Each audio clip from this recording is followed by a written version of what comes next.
نحمده ونصلي على رسوله الكريم.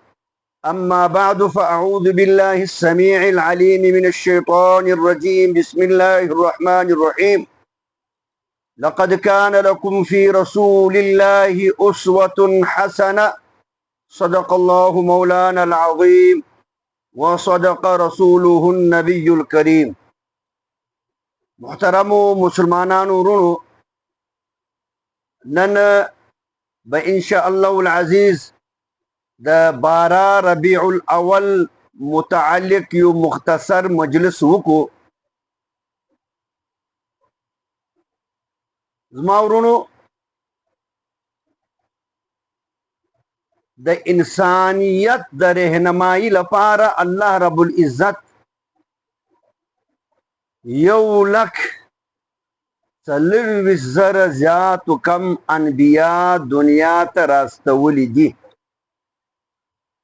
په دې ټولو انبیاو کې اول نبی سیدنا آدم علیہ الصلوۃ والسلام اور آخری نبی جناب نبی کریم صلی اللہ علیہ وسلم. چونکہ دا اللہ رسول حضرت محمد مصطفیٰ صلی اللہ علیہ وسلم آخری نبی او د بعد بل نبی نراتلی، نو اللہ رب العزت ودت کم کتاب قرآن کریم ورکړی دی هغه عالمگیر کتاب دی. نو زموږ آخری پیغمبر هم عالمگیر اور کتاب هم عالمگیر.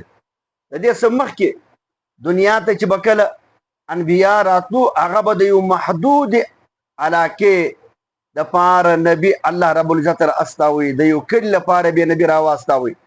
لیکن زموږ پیغمبر جناب نبی کریم صلی الله علیه وسلم د انسانانو د پیرانانو د ټولو پیغمبر دی.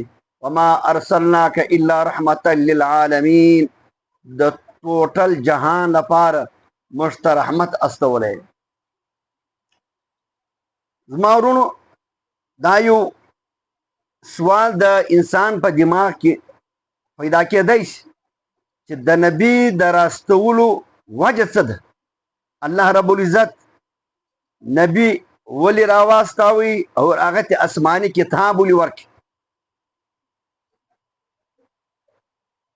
نبی د بعثت څه مقصد او اهم مقصد دا دی چې د انسان دا 5 حواس اور عقل پر کم ځای باندې کار پرېږدي، جواب ورکړي، هلته د نبوت دروازه خلاصېږي. د انسان په بدن کې ظاهري 5 حواس دي: غوږونه دي، سترګې دي، پزه ده، خوله ده، لاسونه دي. و دې ته وایي حواس 5 ظاهره، 5 حواس. د دې 5 شیانو په ذریعه باندې انسان و ځان ته معلومات حاصلوی سي، انسان د خپل ځان رهنمایي کوی سي. په غوږو باندې خبره واورېده، هم رهنمایي ورته حاصله سوه. په سترګې یو شی ولیدې، هم ورته رهنمایي حاصله سوله. د دې 5 حواسو بعد بیا درجه د عقل ده. د عقل په ذریعه باندې انسان د ښو د بد شي تمیز کوی سي. لیکن یو داسې مرحله راځي چې د انسان دا کم حواس دي او کم عقل دی دا بالکل یو انسان ته جواب ورکړي چې بای بس ما ګاډي تر دا ځای پر مخ پنچر سو، حرکت نسم کوي. عقل کار پېږدي، عقل ودرېږي. مثلا تاسو اورېدلی دي پل صراط متعلق پل دی د جهنم پر سر باندې تر 20 نری دی، پر دا باندې به انسان تېرېږي. دغه رقم انسان مړ سو، په قبر کې د دې بعد خاورې سو، بیا به دغه بعد بیرته ژوندی کېږي، بیا به حساب و کتاب وي. نو دا داسې امور دي، داسې شیان دي چې د انسان د عقل سماورا دي، د انسان په عقل کې نه راځي. د انسان د عقل رسایي تر دا شانو ناممکنه ده. خو په دغه وجه د مکې مشرکانو د قیامت د ورځې انکار وکړي. اذا مزقتم كل ممزق، چې کله موږ بالکل چورا چورا، ریزې ریزې، ټوکړې ټوکړې سو، انا لفي خلق جدید، بیرته به پیدا کېږو. نو دوی د قیامت د ورځې انکار وکړي. نو الته الله رب العزت د نبوت دروازه ورته خلاصه کړه.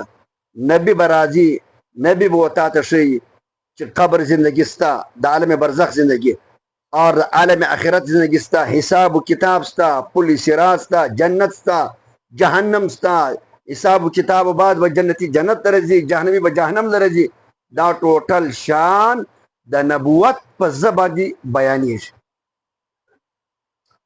او د الله رسول په دا 12 ربیع الاول په ورځ یا د 8 ربیع الاول په ورځ باندې دنیا ته تشریف راوړي. یقینا د انسانیت په تاریخ کې